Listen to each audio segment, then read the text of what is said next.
এবার আমি মাছ দিব। কি মাছ আম্মু? তেলাপিয়া। তেলাপিয়া মাছ তোমার কি প্রিয়? হ্যাঁ, ফার্স্টে আমি দিলাম মাথা, তারপরে হয়। এখন একটু আমি পানি দিব, তারপর ঢাকা।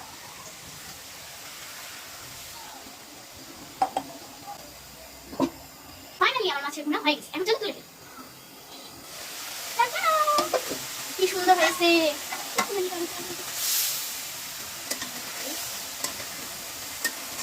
সো গাইস, এখন আমি এগুলো তুলে আপনাদের দেখাবো।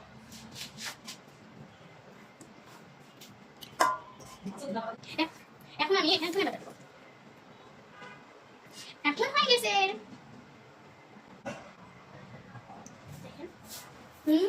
মজা হয়েছে অনেক। আপনারা বাড়িতে অবশ্যই